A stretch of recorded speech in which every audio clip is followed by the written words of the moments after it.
conversation. It's the conversation. Y'all ready? Y'all ready? Let's go. Let's go. No filter, no restrictions. You about to get my opinion in its purest form. So my words, don't try to spin them. What I said is what I said, and what I said I meant it. The gloves are off now when I'm coming out swinging. So engage in verbal combat, but you better be ready. Cause this here for me is light work, even if the topic's heavy. I'm ready for it all with no running from nothing. You just take the time to digest what I put in, no rushing. But time is moving, don't waste it. You want the real, come and face it. Come sit and talk to me if you want it straight without a chaser. And it might burn a little when you step on up to taste it, but it's nothing harsh, I promise. Just a little conversation.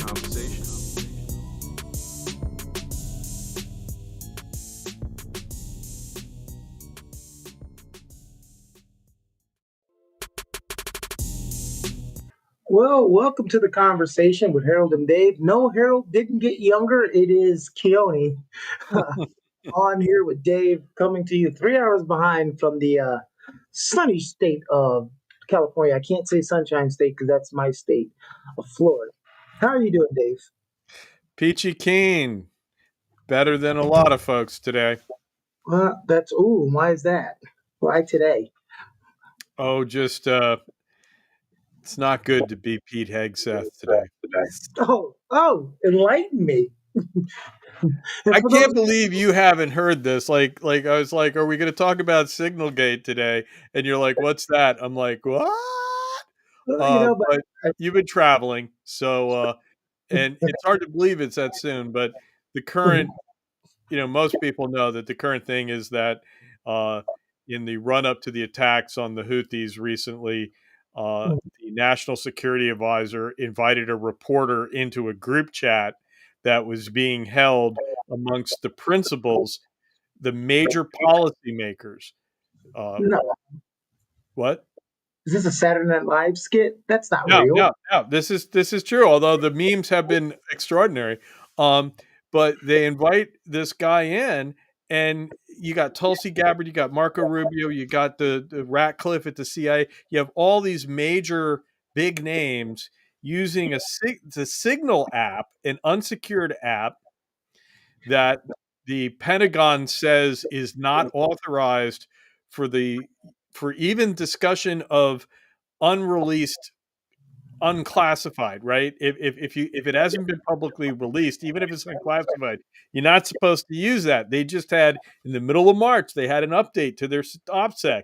Don't use Signal, right? Why And here are these guys. Facebook Messenger. Right. I mean, why not? And they're there and they are using it. And this guy, Jeff Goldberg, is like, this is clearly got to be a hoax. This can't be real.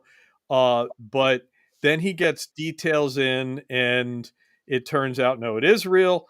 And so he kind of sits on this data for, this information, and then releases it. And the White House, perhaps predictably,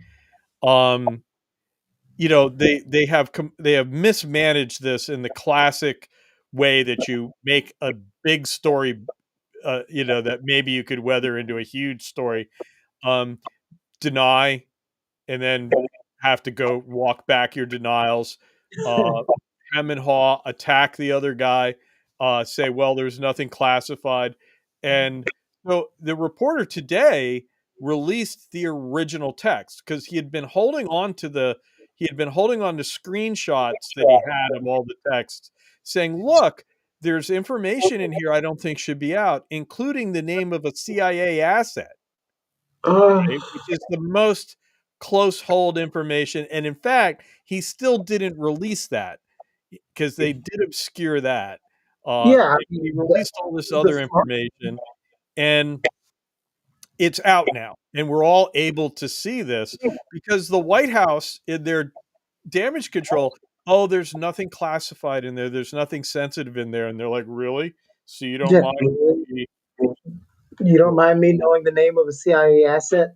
Well, they didn't do that. They didn't release that. And I think the White House or somebody at the CIA said, please don't release the name. That shouldn't know that information. It shouldn't be. They should not be. And the thing is that you're former military. I'm former military.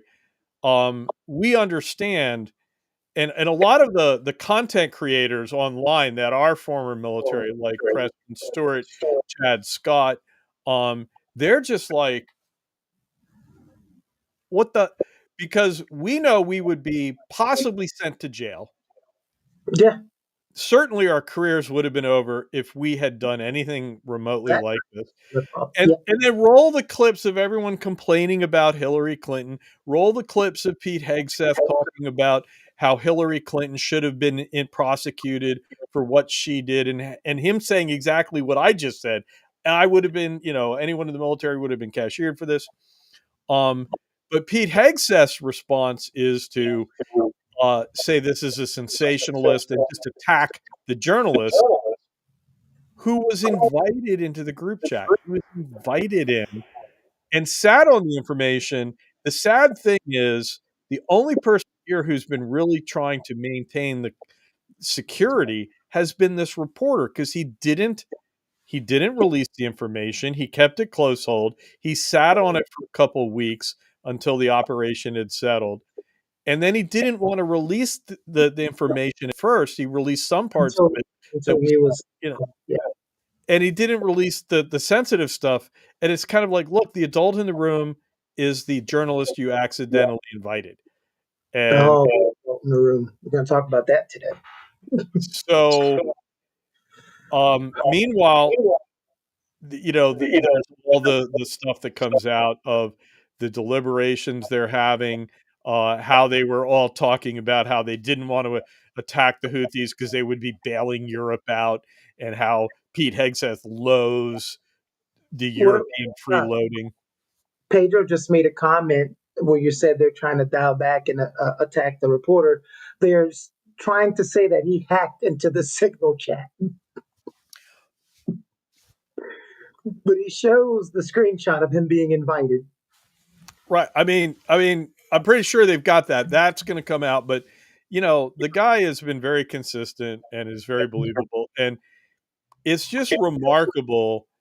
I mean, I saw one commentator, a woman, another content creator who consults with corporations. It's like, look, they have followed the don't do playlist, right? They have playbook. They've done exactly the wrong thing of denying things that they then have to walk back, and just at every step along the way. And now that this is just going to continue that. If they're trying to say he acted, he's going to show I got an invite.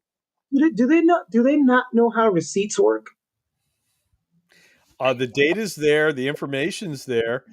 They don't understand receipts. They're gaslighting, right? Because the press secretary today, when the guy released the when Goldberg released all the information, which everyone is going, "Oh my God, this is damning." She's like, "See, he just proved it.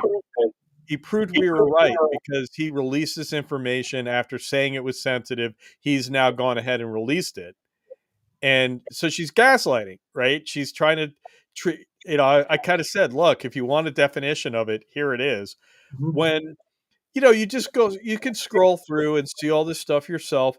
When Pete Hegseth is laying out how when the F-18s are going to be launched, and then drones are coming in, then the next wave of F-8, here these guys are going to be on target. He's giving out all this information That's of insane. exactly what's going to happen 2 hours before the attack. You can't even tell like certain family members the date you're deploying. That's how sensitive this stuff is. Like, we always talk about you're getting ready to deploy. You deploy on February 18th. I never told my parents I'm deploying on February 18th, except for my mom and dad if they were going to be there. But you don't go, hey, I'm deploying February 18th and just post that on the internet. Like, And, oh, and one of these things is like, if this guy hadn't been accidentally invited, these idiots would be would using that be, signal chat. yeah, they'd be doing this. And the thing is, um, they think that one of the people in this chat was actually in the Kremlin at the time, was in Russia at the time, participating in this. Now we've lost Keone here; he's come back, but What I was just saying while you lost it, there's some information that one of the guys who was in part of this chat, Mhm. Witkoff, I think, was in Russia and participating in this chat while he's in Russia. And every device, this guy, senior U.S. official in Russia, he is being subjected to the best the FSB has to offer in terms of electronic surveillance. It's And you. Yeah. I just am like, look, the reporter was getting this. It's almost certain that somebody else, foreign intelligence services, were following this stuff. Mhm. And so yeah, the OPSEC here is criminal. I mean, literally, I think criminal. Ignore me, Dave. Guys, I just checked into my hotel here and had my laptop plugged up, and it's not even charging. But one of the things I wanted to talk about with this is it's like we're writing a long comedy skit, right? For all the complaints we've had about previous politicians, at least they were adults, right? At least they may have made some bad decisions, but they were adult decisions. I feel like there's no adults in the room when anything is happening. No, and it's this big thing of like, look, if you'd said this was a mistake, we shouldn't have done this, and if you had maybe thanked the journalist for being a good custodian and pointing this out and said we're gonna deal with this, that would be the adult, reasonable way of doing it. First, you shouldn't have been doing it in the first place, but once you're there, but no, they're denying, they're attacking the journalist, right?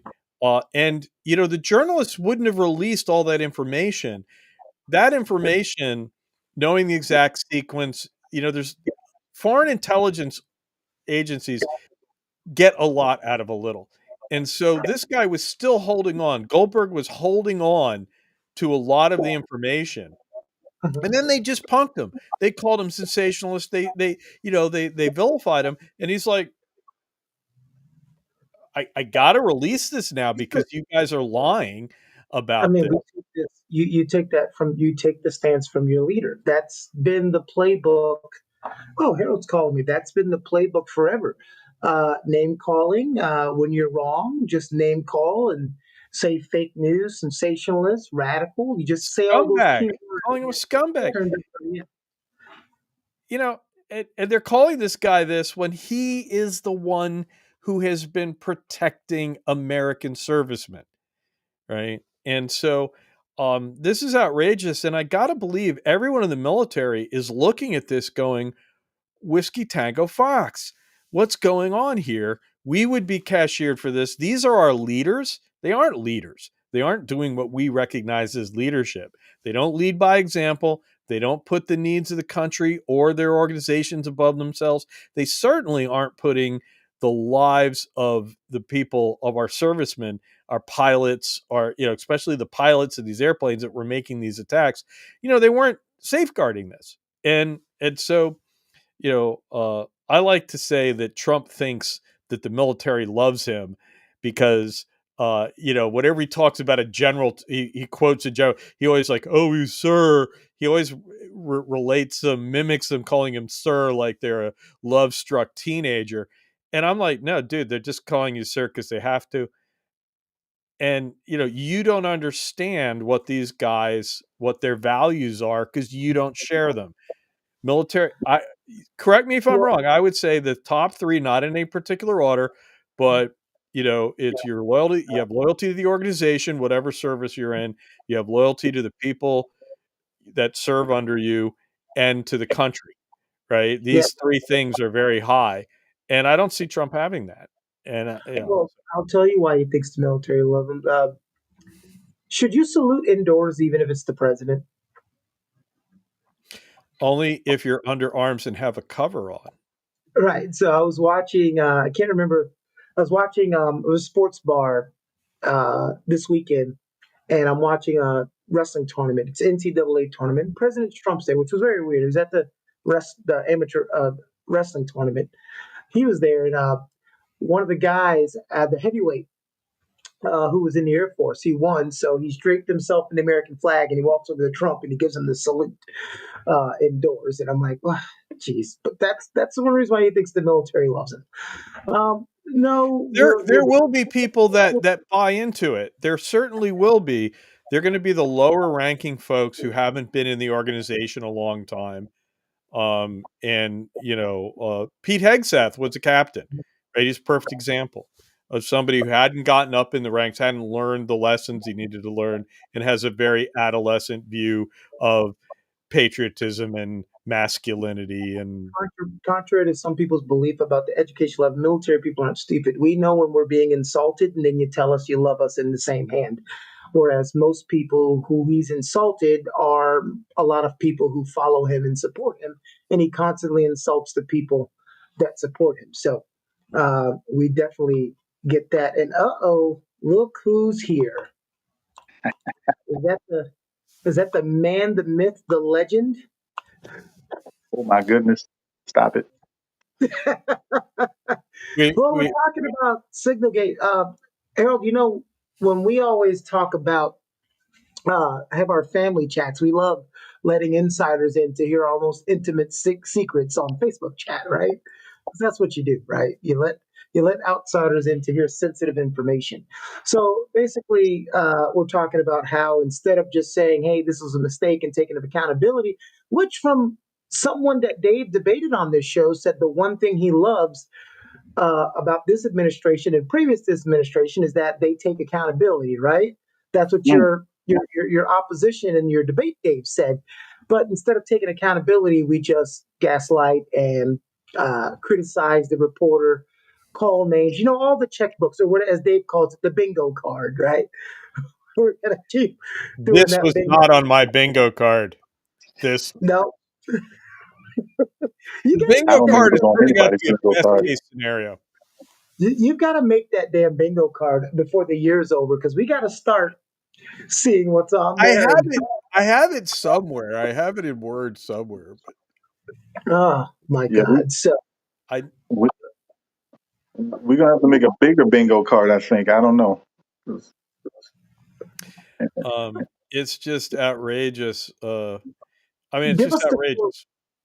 give us the quote you mentioned before air, Dave. That kind of sums up what we're talking about already. Yeah. Well, and actually, I think it transitions well into what we were going to talk about, Mhm. the U.S. versus everyone else. But from Daniel Dresner, who is a very established uh, scholar, he's now about to be the academic dean of the Fletcher School, and a very prominent American political scientist. His recent newsletter had the title American Foreign Policy is Being Run by the Dumbest Motherfuckers Alive. Whoa. The fuckwittery on display right now by Trump's foreign policy team boggles the mind. That was the quote. Right? And I just was like, yeah. It's at a level of if you aren't cursing, you aren't describing it accurately. Touche. Wow. I You mean, stole my response. I was going to say touche. You stole my response. That is dead on the nose. And what that leads into is our topic today, the growing divide, the free world versus Trump. So we had three major areas to talk about. And one of the questions that were posed were, why are traditional allies rejecting Trump's vision? And I have a simpler response than you two always. And my simple response is because they don't see a vision. They I was going don't to say see. what vision? Yeah, Yeah, what vision? Well, I they mean, don't. I think they see autocracy, and they're not down with it at the end of the day. Can you guys hear me, or am I muffled? Yep, Because No, you we guys we are hear can you. hear coming. you. We just Okay. thought you were going to say more. We Yeah, we thought can the hear you. plane would fly around a little longer. Well, let's not talk about planes. I was delayed 5 hours today. Let's move on from planes. Oh, there are not enough FAA air traffic controllers for me to fly up too long. I got to get on the ground. You know what it is. So, not to get off topic. It's really annoying that this thing has not gone away. The plane had a malfunction. The pilot was like, "Well, we're glad we found it before we got in the air." And somebody said, "Oh, it's because of the DEI hires on the plane." And I'm like, "What? Why?" Um, I'm watching a streamer, one of my favorite streamers, play video games, and he said this video game is getting worse, and these maps are getting terrible. It's because of all the DEI hires. And I'm like, "Is that just the thing? Is that still the thing? We're gonna blame everything?" And Wow. I saw a comparison of Biden's press secretary, right? Mhm. I forget her name. Because I don't follow these things, but and then Trump's current one, and they listed the qualifications because people have said because that Biden's press secretary was black, that that's a DEI hire, and they listed the accomplishments of these two people, and Biden's was an accomplished, educated, just a great resume. Levitt is like got barely any education. Her biggest thing seems to be she married a rich guy, right? And so like her qualifications seem to be that she's blonde, right? And wears a cross. And so the thing was that, and then somebody else was saying, "Hey, Pete Hegseth is a DI hire. He is hired because he is white and wears American flag shit, accessorizes with American flag shit." And he's not qualified. He was a captain in the National Guard. God, I was a captain in the National Guard. I'm not qualified to lead the Defense Department. I'm not qualified to be an assistant to a deputy assistant secretary. I mean, and I got a PhD on top of my, this guy, you know, this is what it is. It is DEI hire when you hire white people with the right political attitudes, as much as if any other reason you might say. Well, the person he was trying to remember is I think it's Karine Jean Pierre. Jean Pierre, yes. Right. And then we have Miss Levitt or Levitt or whatever you want to. They should have left it, but that's a whole nother story. But the bottom line is, it's within African American culture, we know that we have to do almost 10 times better or be 10 times as good to be considered normal or acceptable. And unfortunately, even when you look at our Supreme Court, look at Amy Coney Barrett's background and look at our sister background and see the vast differences. One is much more qualified than the other. However, she caught a whole lot of heat when she was going through her process, unfortunately. And now when you look at even there's a past video of Miss Levitt when she was, I think, in a beauty pageant, and they asked her a question that, with all the rambling that she did, never even touched.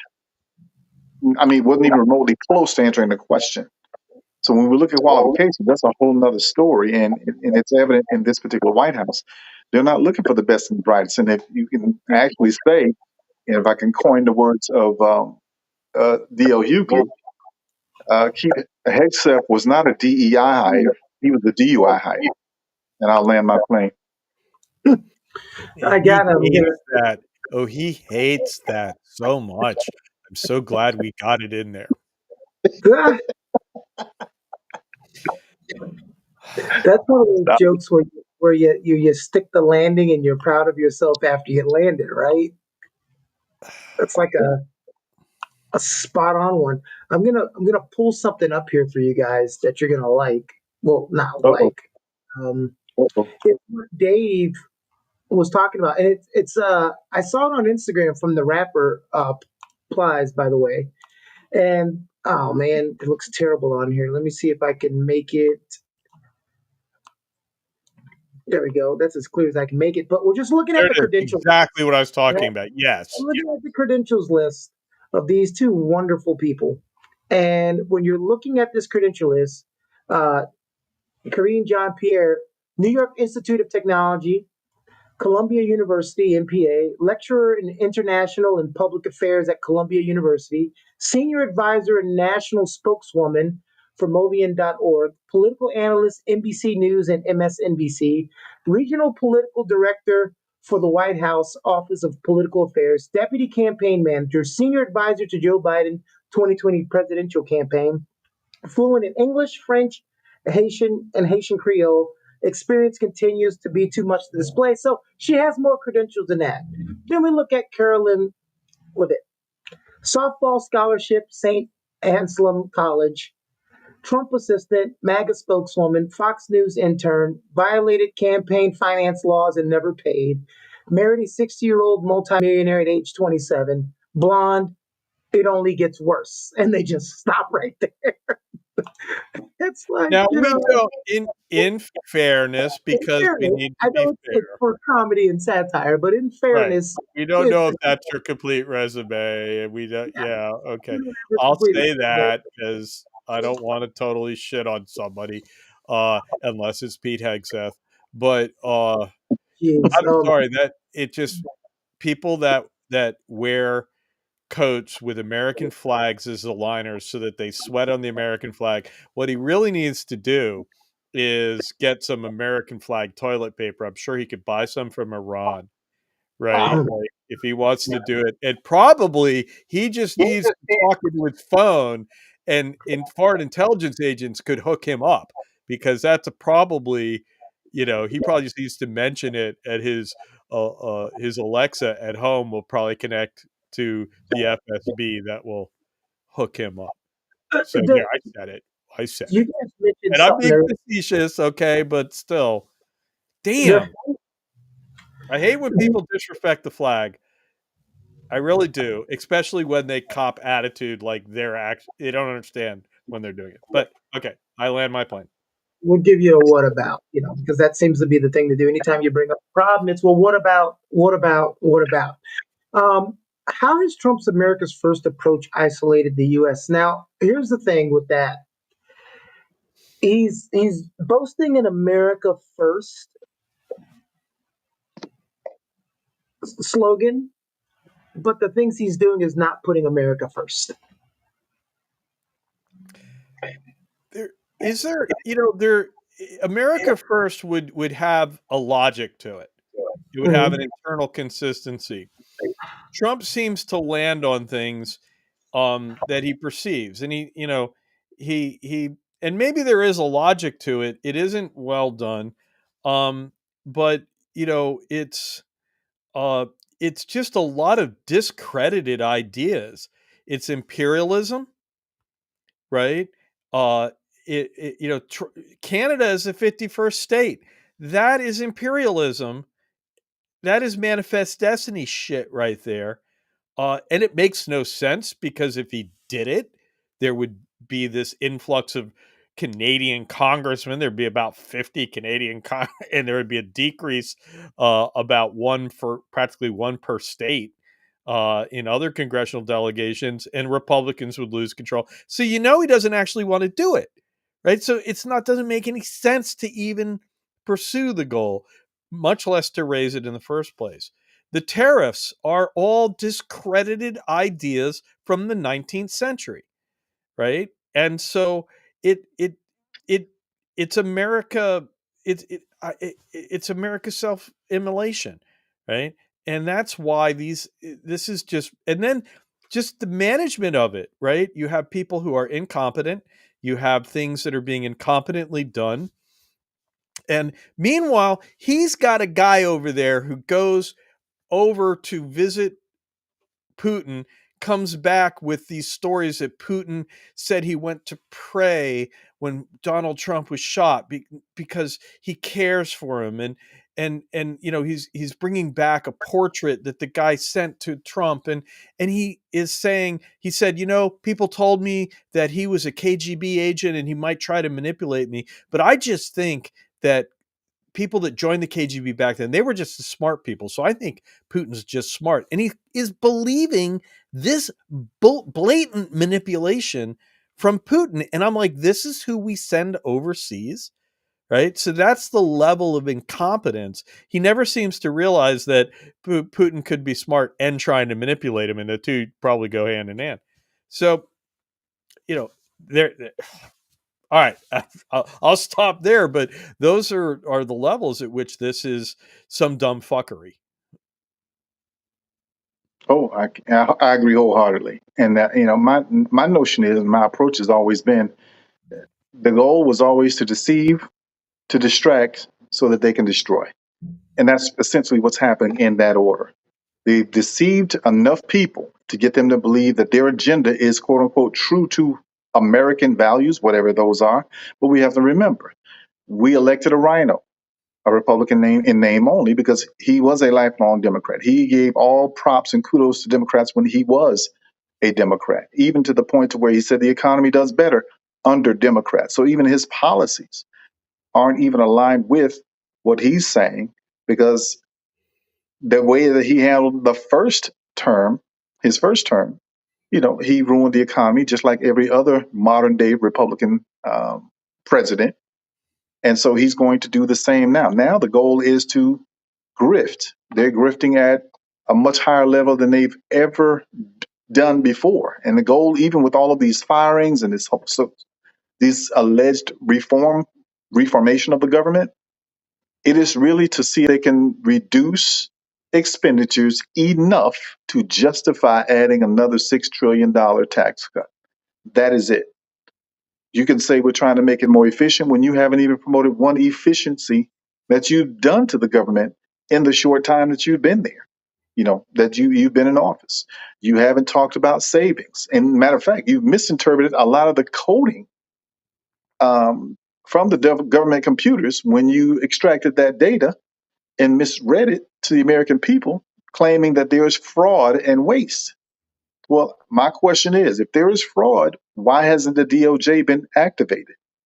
Why hasn't anyone been arrested and gone to jail if there is actual fraud? So these are buzzwords that are being spewed, at an alarming rate, or at such a high rate, that it's only deceiving us to distract us so that we can be destroyed. And I'll land my plane. Are you talking about the fraud, such as the claim that people that are collecting money in the government, and then we find out that he's talking about wives that are receiving their husbands' pensions? It's all that kind of deal. I Here's the mean, you said problem. somebody was over 300 receiving Social Security. Come on, really? I, Well, No names, they no didn't addresses. they didn't Just even read the data right to say, hey, exactly.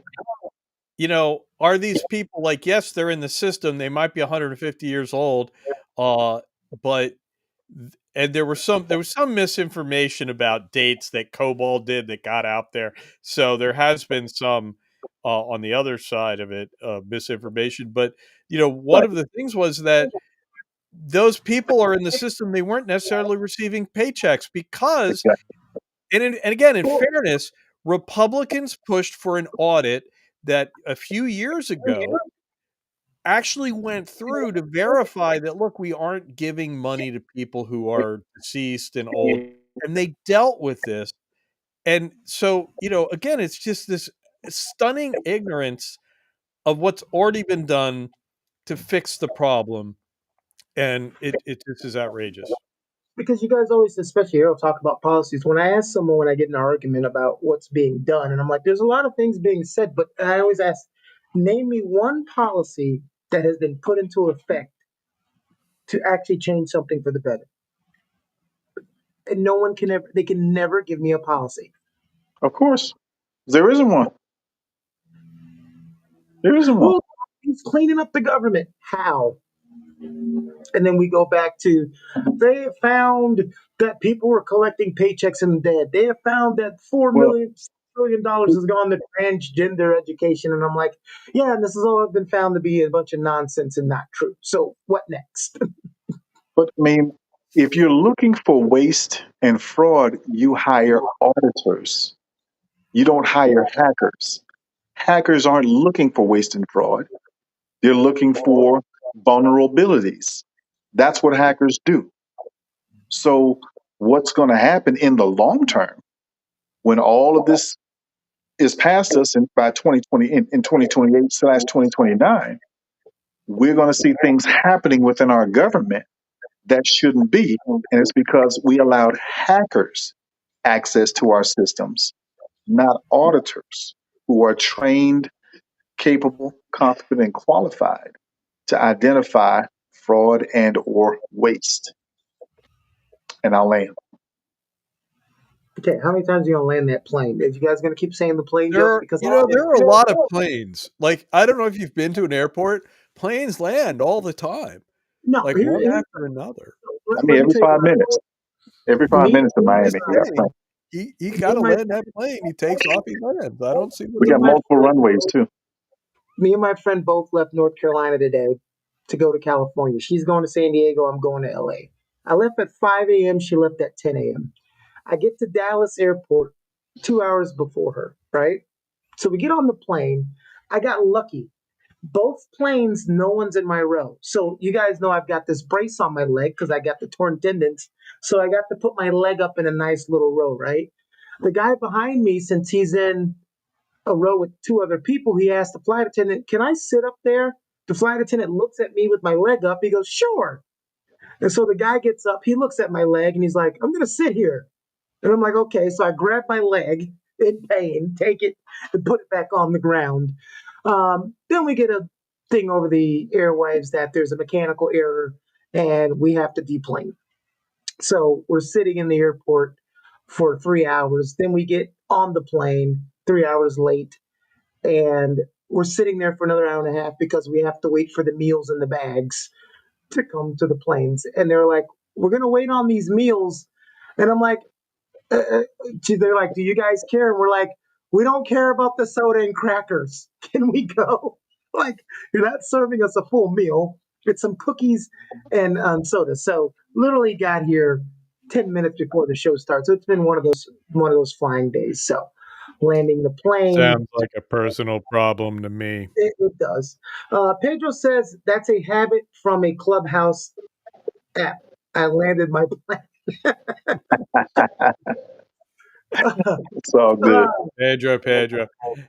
One of the things asked is, what are the long-term consequences of the global divide? Like, people do not understand. Not people. Some people do not understand what's happening right now, and we talked about it a little bit in the last episode that if you leave the void for all these people that always complain about the U.S. spends too much money overseas, we're always in everyone's business, we got to fix our own stuff. If we're not there and have a presence in the world, somebody else takes up that presence. And it might be somebody you don't want to take up that presence. Well, I think that, very clearly, the Europeans are now contemplating this, right? They are now trying to figure out, um, Life without do the they US. do they want to have a European military? Mhm. Uh, is NATO going to be a thing without the United States? Um, Certainly, were the United States to try to use military force against Canada or Greenland, that would invoke, that would, what would NATO do, right? Um, and I think you're going to see that, the United States is, uh, Donald Trump. This is all. Whenever he's in office, he fast forwards the decline of American power and influence. And Ooh, say I, that again. Say that one more time. and this is not my saying. Somebody else had described it this way about him fast forwarding the decline of American influence in the world, Ah, and he seems to always do that. And here he's gone. I mean, just beyond, right? Instead of a VCR fast forwarding, we're skipping ahead chapters, or in a CD, or in a streaming thing, and so we almost skipping episodes, man, at this point. And this is what the U.S. is doing. The U.S. is undercutting its role in NATO. It's basically guaranteeing that NATO is not going to be there in a face-off against China. It is causing Canada, our neighbor, who we've had, peaceful relationships forever, right, for a long time now, to look to China and Europe more. And there's going to be a lot more trade between Canada and China. as a result of this. And just you're just doing you're forcing other people to to if not is you like you say, as the US steps out, other people are having to step in the vacuum, but also the US is presenting as a threat to nations that weren't previously threatened. So it's not a vacuum in that case, it's an intensified need for security and balancing and power. And so, we are really just screwing things up as much as possible. And one of my concerns is we're solidifying actually bricks, and as we do what we're doing, we're isolating ourselves. And because of the isolation, now we're going to find ourselves really on the wrong end of not just history, but on the wrong end of this whole process when all of those countries, considering that we're not self sustaining, decide to impose the very things that we're imposing on them. You know, if all these other countries start imposing their own sanctions against the United States or tariffs against the United States, now what? We don't earn or we don't produce enough to sustain ourselves. So if we're Well, not producing it here domestically, if they we give can us really be in tariffs, trouble. more tariffs. Huh? If they give us tariffs, we'll just give them more tariffs. Yeah, that'll solve it. That'll solve it. Make the American people pay more. That'll solve it. Tariffs don't solve anything, too. Like we're going to have 25% tariffs on cars coming in the US. Great. Cars are going to now cost several $1,000s more. Mhm. And there's no way a tariff increases the cost of a product. I agree. Okay, that's what it does. There's no voodoo logic that has it bringing down prices. You don't bring down prices by adding costs to production and sales, right? And this is, I mean, George Bush called Ronald Reagan's stuff voodoo economics. Well, at least there was the Laffer curve. At least there was some idea that if you are at a certain point in taxes, it does go down. Weren't at that point, but there was at least some.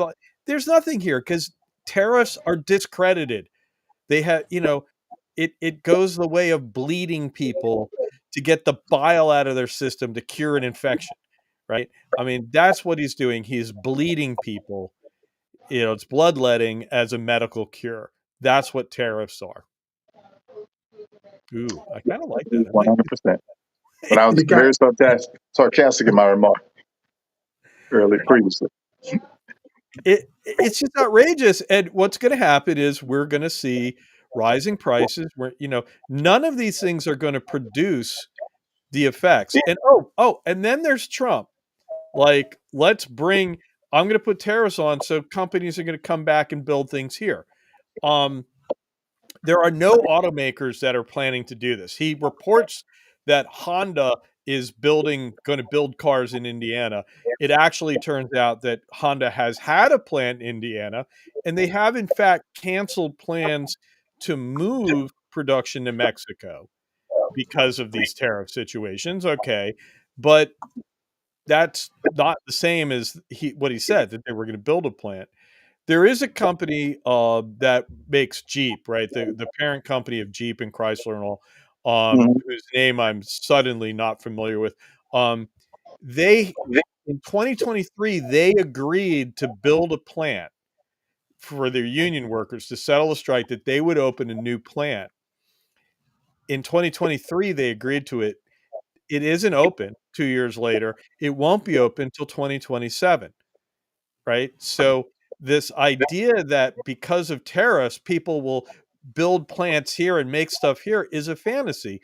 And automakers are saying, look, we're not going to spend billions of dollars to meet the demands of this administration when in a few years, before the plant would even get built, we might have another administration, because according to the Constitution, you're supposed to, that will change the policy, right? And by the way, the policy, the dude every day changes what he's doing, right? Oh, we're gonna have tariffs on this, we're not gonna have tariffs on that. We're gonna, like this whiplash. They use the term whiplash. We're not gonna spend billions of dollars to set up a plant that takes better part of a decade, maybe, but definitely a few years to set up. And it just doesn't work like this. And so it's not going to work. What he says is going to happen, it's simply not going to happen. We're watching it not happen, and all it's going to do is raise costs. Yep. Agreed.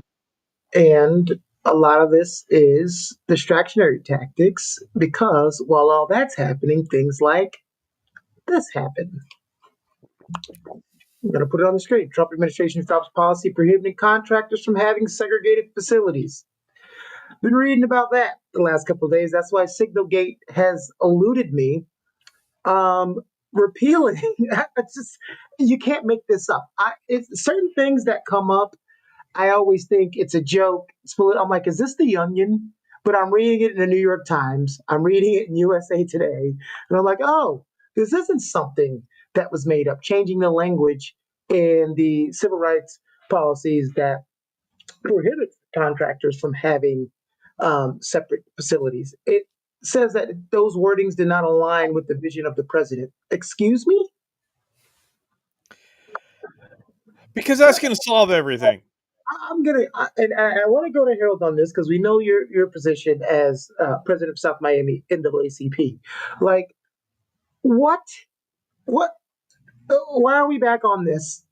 I thought this was taken care of a couple decades ago.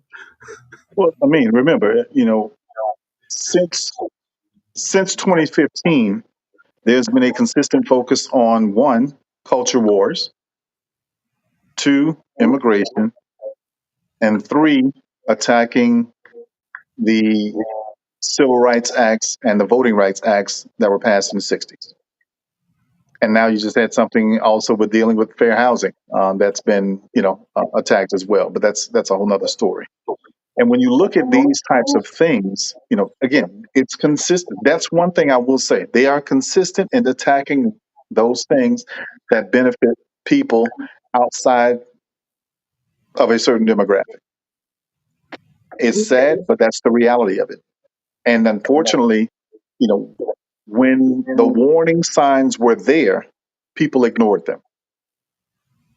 Even now, where people you're hearing some back and forth about the different protests, and I've seen whether it's on TikTok, whether it's on YouTube or other social media platforms, they're wondering why a significant number of Black people are not participating in the protests that are taking place now. And my response to a lot of them when I've been asked, "Hey, what are your thoughts about this?" I said, "Well, listen, I did my protest on November 5th. Why didn't you? Because if you did it then we wouldn't be worrying about that now." That's just my philosophy. However, we're rolling things back to the warning was they're trying to roll things back to the 60s. Oh, no, they're not. Everybody was being dismissive. And it was even in 2025 what the agenda would be. From my understanding, he's over 60, maybe 70%, having fulfilled those things that are in Project 2025. They're moving at a fast pace because they know, first of all, the majority of this stuff can be undone because it's predominantly executive orders. That's number one. So once the next president comes in, he can undo all of those, one fell swoop, and boom, we're right back to a sense of normalcy. But now you got a lot of repairing that needs to be done. Because he's doing a lot of messing around with what happens with especially federal employees because you don't need a law passed to change regulations and policies in federal jobs. The president can do that.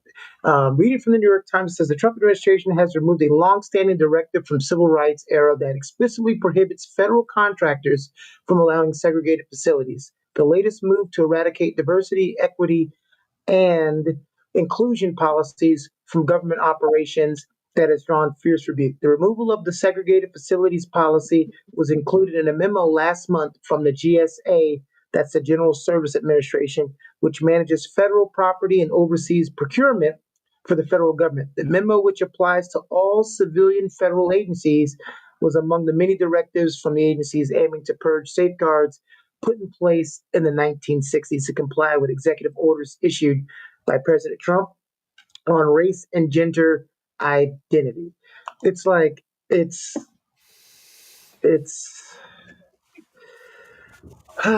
Roll back the tape. Just roll back the tape. That's all. Hmm. And there was another executive order that also got rid of the Hold minimum on, wage. Harold. Hold on, Huh? Harold. I want to hold on, Harold, because I want to point out because there were people that were skeptical about this when I talked about it. And Dave, I know you remember. I think I did it when you and I were on a show together. And it was when your favorite debate partner was here, and I was like, my issue with Donald Trump didn't start with him being president or running for president. My issues with him date back 30 years. You're talking about a guy who had these type of policies in the businesses he owned, and you're surprised that he's trying to implement these type of policies now that he's president of the United States. Amazing. Amazing. But like I It's said, he also pushed an executive order that lowered the minimum wage for government contractors. So again, you're rolling the clock back, even though the price of housing, the price of home ownership is skyrocketing. And it's so crazy just to sit back and see this happening and Mhm. people be dismissive about it. And that's really part of my frustration when I look at and think about all of this. I see a lack of empathy, and I hate the dismissive nature of those that supported this particular president. And I think I'll land my plane so I can hear from my partner, my colleague, my co. yeah. How you I doing, girl? All right, go ahead, Dave. Mhm. and it it boggles the mind because it is this misidentification of the problem, right? You look at it and you say the problem with education is they're teaching critical race theory, which no one was, right? Correct. And if we do this and we do away with these things, everything will be fine. And it doesn't address the actual problem. Is well, no, everything won't be fine with education. There are issues. Um, the Doge is completely working. They're working under the assumption that everything that there is endemic fraud and waste, right? That no one has been doing anything. So anytime they find an anomaly, rather than saying, "Hey, why are 8-year-olds getting payments from the Small Business Administration? This is some bullshit. Those must be," and Elon Musk is like, they must be enterprising 8-year-olds. No one says, because they believe that, well, clearly this is here we found smoking gun of waste and abuse. No one says, well, actually, dipshit, you're looking at the social security accounts, and in that universe, SBA means survivor benefit account and not Small Business I Administration. knew it. And 8-year-olds, 5-year-olds, infants whose parent died, orphans. Orphans are getting money. That's right. And the point, though, is that they work under a lot of it is driven by their confirmed belief that there's this massive waste and they can get $1 trillion of savings, which they can't, right? Because people have gone to this well, they have looked through Social Security. It's not perfect, but they've been, and Republicans have been doing this. Okay, so and it just everything is the problem with the military is that it's woke and that we have women in combat, right? And no, that's not the problem at all. And so every step along the way, you're you're misidentifying, you're misdiagnosing the problem, but even worse, you aren't fixing it. Harold said that, hey, they're trying to smash and tear it down, right? And save money for these millionaires. The thing that Doge is doing, and what's horrible about the Trump administration in general, is that they aren't fixing anything. They aren't even achieving their own goals. Doge is going in, it is wrecking the system, and then they have to walk it back. They have to rehire people, right, that they fired. They are distracting. They're trying to make government efficient, but they're giving people busy work to have to respond to requests of what are the 5 things you did last week. They're firing people who know how the system works, so everyone else has to work harder. They're making government less efficient, more costly, and the actual savings they're doing are trivial, right? And so they're making it worse. They're not even achieving their end. They're just wildly incompetent at doing what they shouldn't be doing in the first place. I thought you were going to drop an F bomb again. Quick says, how are they going to get the savings? Because we all know they won't cut military spending. Definitely can't cut it now. We alienate all of our allies. It's going to be shit that helps the working class out and elderly who are no longer in the workforce that need this assistance to remain out of, I think that's poverty. They're not. They're not. That's the thing. It's like I can't remember the guy. I quoted him the other week. It made Harold smile. But he said, "There's 320 million people in this country. Are we going to focus on the millions and millions of people who don't have medical health care, Medicaid, Medicare, or are we going to keep talking about the 100 transgender athletes that are in high school sports?" Well, I mean, Van Jones gave us some data that says basically you had more children in Texas with measles than you have trans athletes in the United States. Yeah. Way more. But yet our priority is on trans athletes instead of getting these kids healed and made whole. But when you look at all of these cuts, again, I said whatever. I said earlier, deceive, distract, to destroy. When you pass a budget to say I think it's Energy Commerce Committee that oversees Medicaid, they have to cut $880 billion. That's going to impact lives at the end of the day. And when you have Republican Congress men and women who have no spine to stand up to this because they don't want to be primaried, that's problematic. Yeah. And there's no way you can cut $880 billion from that committee's budget without impacting Medicaid at some point. James Carville, that's who it was. Sorry. It popped in my head and I had to say it before. Yeah. I'm so glad I live in Minnesota. What does that mean?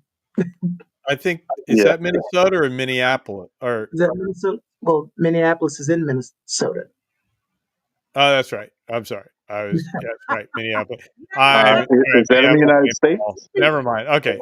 Is that in the took United me States? 5 years, but I said something smarter than Dave. Yeah, it's in the United States. So Okay, I don't. I'm just wondering.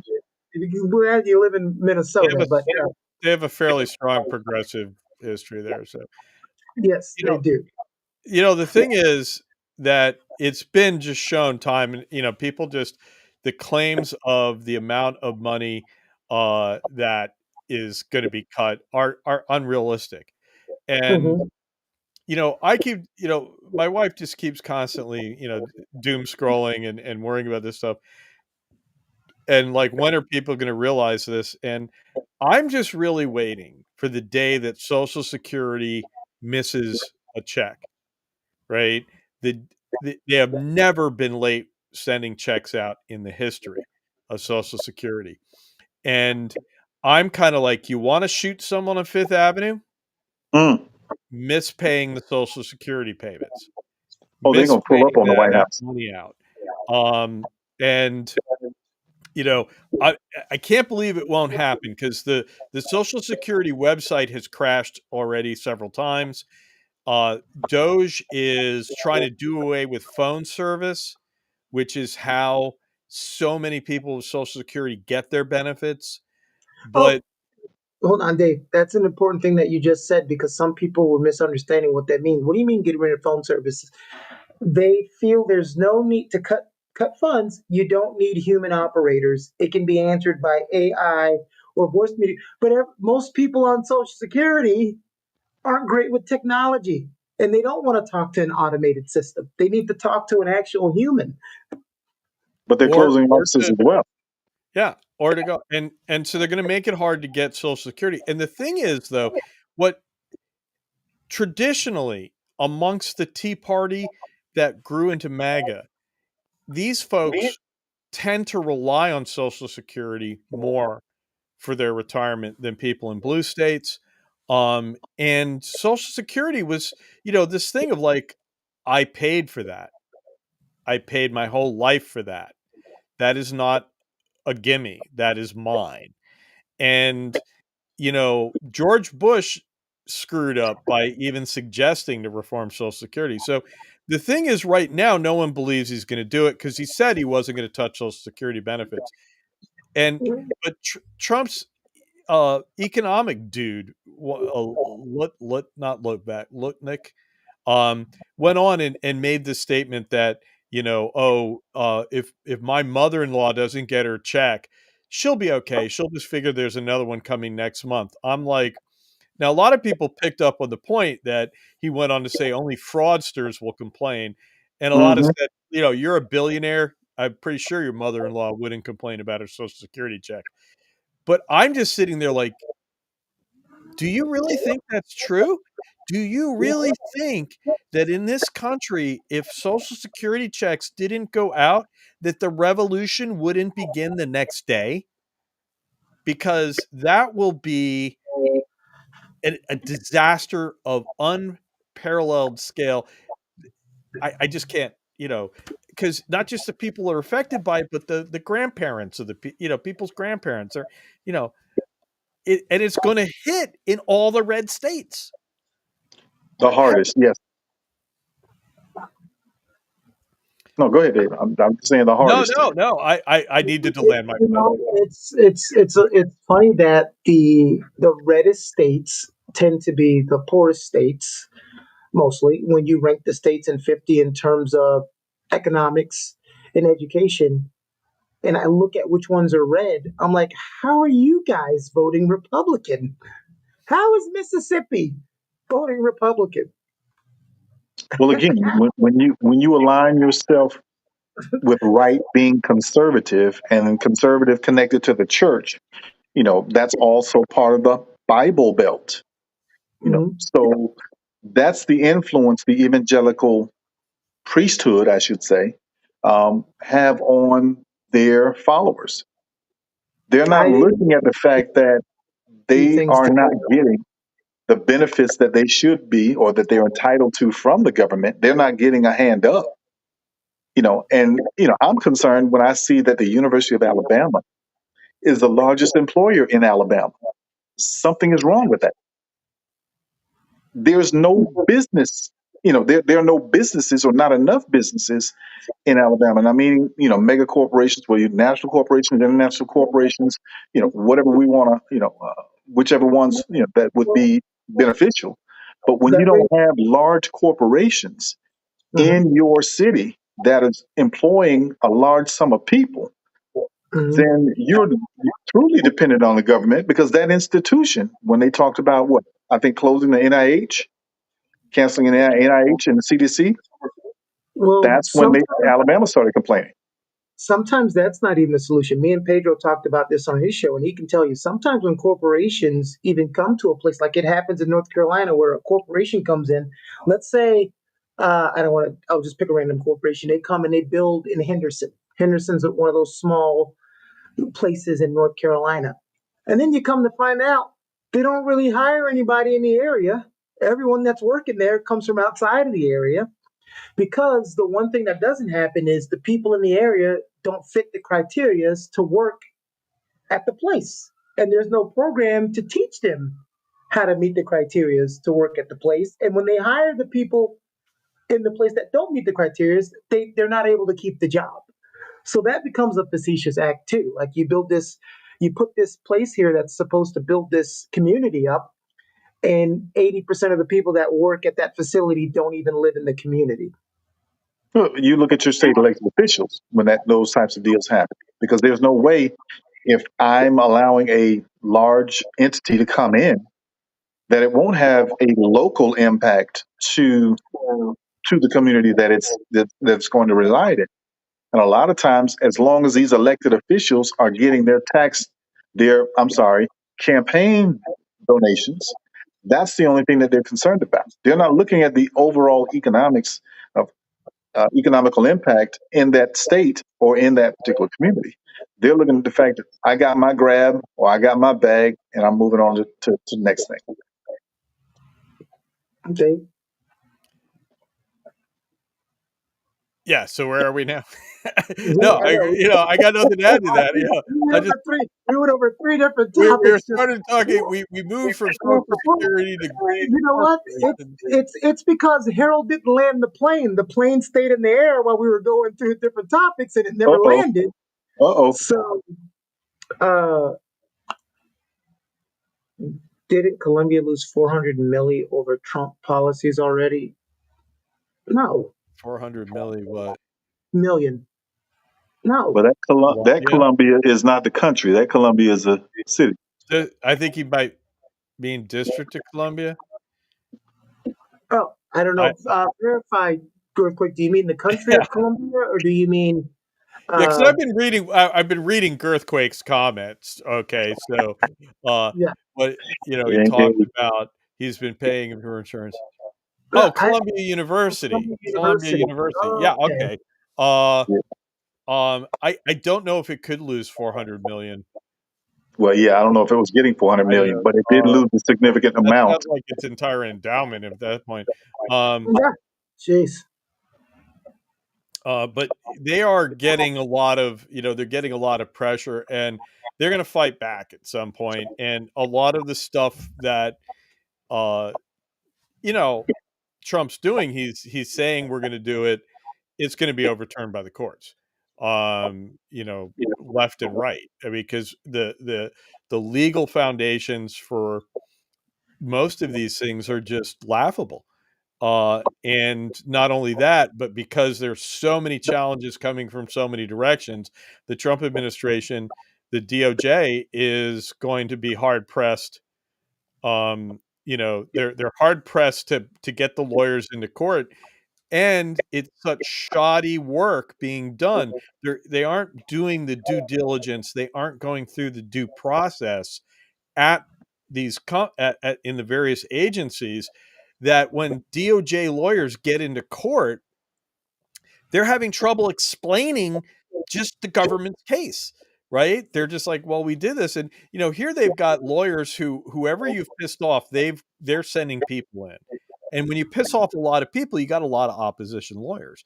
And so, Columbia will shit a good legal team, and they'll probably walk in and beat the crap out of whatever the DOJ guys are defending their fifth case that day, with no information about why it was done, and all. And so I've seen newspaper articles, news articles talking about this difficulty. It actually is about a month ago, or that they were talking about cases of judges not doing that. So, more specific source on that, I'm afraid I do not have. But Girth Well, is quite right to ask. Dave, our resident political yeah, science. to confirm what Gerth said, yes, there was a loss of approximately 400 million in federal funding that was due to go to Columbia University because of the protests and the administration saying that they did not protect, I think, Jewish students. So that was the response the administration did. So now that they're actually in litigation now as it relates to it, because we just do things just to do things, I guess, in this administration without even any basis or rhyme or true reason. But Hey, it is what it listen, is. you guys have to stop criticizing President Musk so much. Okay. My bad. My bad. No. And that's another thing, though. Wait a minute. When it comes to these red states, was Elon Musk on the ballot? Where does this guy come out of nowhere to suddenly be the darling of the Republican Party? And, we It's have not. somebody who, but I'm just saying, like, is this who Nebraska wanted? It's Right? not. It's not the Republicans. It's Trump. For the guy who's been claiming to be a billionaire for so long, and no one can prove he's a billionaire. Not even Forbes loves to hang around the billionaires. You saw the video when he was getting inaugurated. You had Mark Zuckerberg there. You had Jeff Bezos there. Elon Musk there. You had all the big players. Nah, just ignore that. So I'm looking at him in the Oval House office with his kid on his shoulder and like a sweatshirt, and then he's gonna be mad because someone didn't wear a tie. It's a what'd you say the word earlier today? Fuckery. Excuse Dumb my language. fuckery. Excuse my language. Yeah, Excuse my language. fuckwittery. Well, these are good. These are good words for this.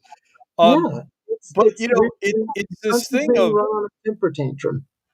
I think it's natural for Trump to Mhm. try to subcontract, right? To Mhm. have he's a franchiser, and so Mhm. I think Elon comes in and Elon brings that energy, and so Trump can just let him go around and endorse what he does. Um, and I think it might be a fact that Trump actually probably respects Elon more than a lot of these other people who show up at his door. But I just am like, at what point, um, you know, in the red states, in the agricultural states where they are getting pummeled, right, and where the tariffs are going to pummel them, and here you have this tech billionaire. Well, This is this at some point this house of cards. Well, I don't say it has to fall, but it just seems inconsistent and like a big weakness for Trump. I had to look this up because I taught a social media class the other day, and when the last time I taught it was 2 years ago, and I looked at where the users for certain apps are ranked, and Twitter was up there high, and now Twitter has a monthly user base of 59 million when it was over 200 million. They have constantly lost 7 million users on average a month. What, they're at 59 million? 59 million, no, 59 million monthly users. Right, but Like, for instance, YouTube has 2.6 billion users, but it hovers around 320 million users per month, like actively using it at the time right. on there using it. So it's at 59 active users a month, and it used to be over 150 million. Yeah. So they're feeling the effects in other places, but it's just this is something that it's hard for us to get into other topics on the conversation. This is the start of the show. We're supposed to talk about a lot of things, but it's going to be a lot of what's happening now. I love Eon's little meltdown when he was interviewed by Don Lemon. I don't know why people don't like me. Yeah. Why don't people like billionaires Why don't they in like general? Well, it's not a matter of not liking a billionaire, because I mean I love Mark Cuban. I love the way his approach to everything, and that he's not out trying to hurt people. He realized he's been blessed, and he Yeah, continues to try to do even more to help those who aren't as blessed. yeah, But I'm then when talking you have about those, people who normally just don't like rich people, no matter they don't even know anything about them. It's just they have money. I hate you. well, that's a psychosis I can't even explain. I don't touch. Yeah, that's where my former Republican roots, I was like, Well, sorry, don't have that problem. that's going to be a thing with money. That's going to be a thing with intelligence. People hate people that are smarter than them. It's always going to be a thing. I had to tell somebody the other day when they were like, "You think you know everything?" And I said, "You're confusing knowing everything with knowing more than you." They didn't like that comment, Oh wow, but it oops. was justified. So we talked about Signalgate today. We talked about the European Union, not European Union. We talked about Europe leadership having We its bitched about divide Trump a lot. with Trump. We talked about Trump a lot. I didn't even get into. I thought it was a joke when, I mean, he was saying it as a joke when the Prime Minister of France says, "Give us the Statue of Liberty back." But I had to think about it. We were given that statue because we were the land of inviting and inclusiveness, and come on and join us. And now we're the land of get the hell out of here. If you It was don't look one. like, if you Well, don't look like For now. yeah, for but now. the original version of the Statue of Liberty was much different than what we have now. What it was actually erected. So I suggest people to go back and do the history of the Statue of Liberty, see what the original one was, why it was rejected, and what we have now. I'd love to hear their feedback. What was it? The Aunt Jemima syrup bottle? Stop it. Nope. But it was actually a celebration of the ending of slavery.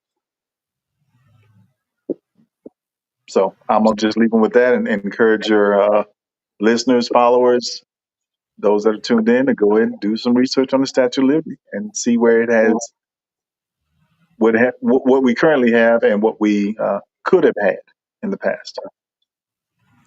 All right. Well, let's wrap this up. Final thoughts. Let's go ahead and start with you, Dave.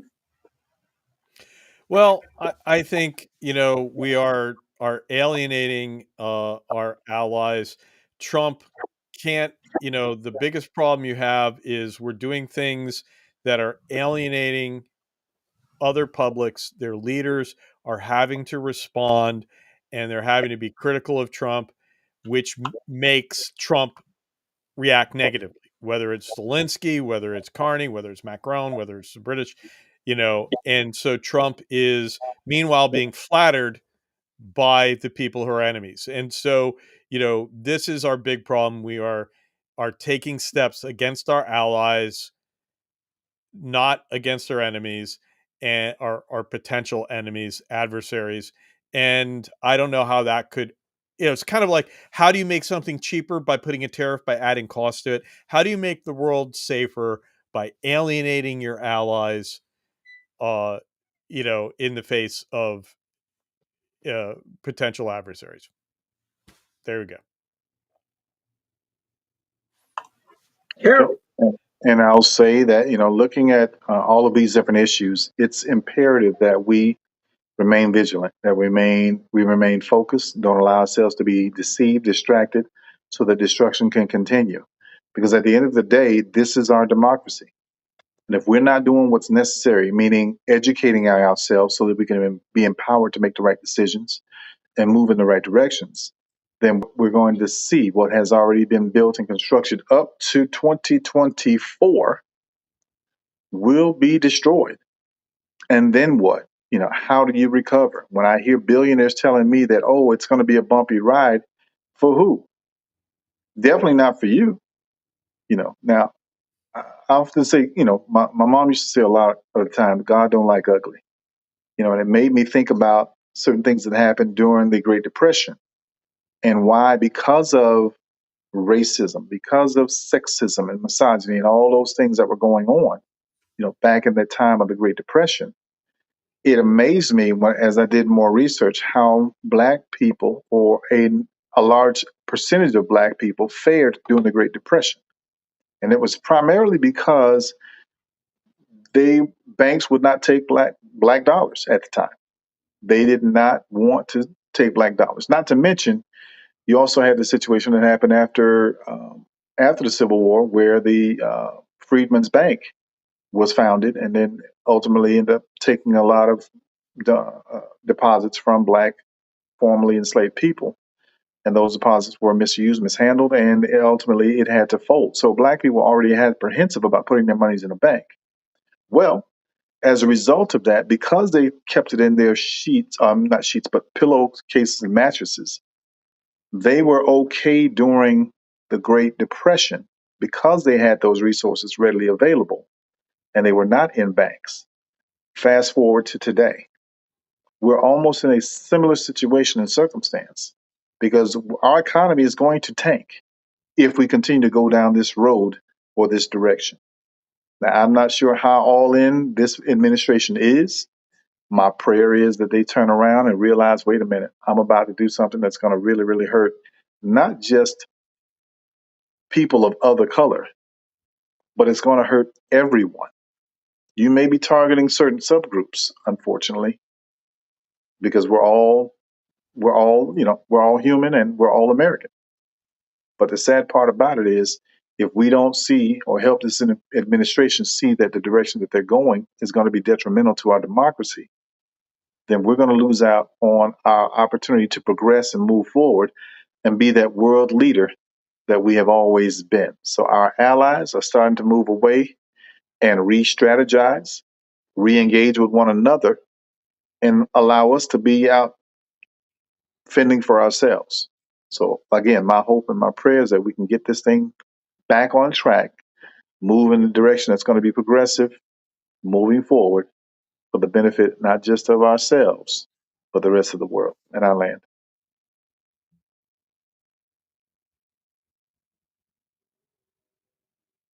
Did I kill the host? What And happened? it landed.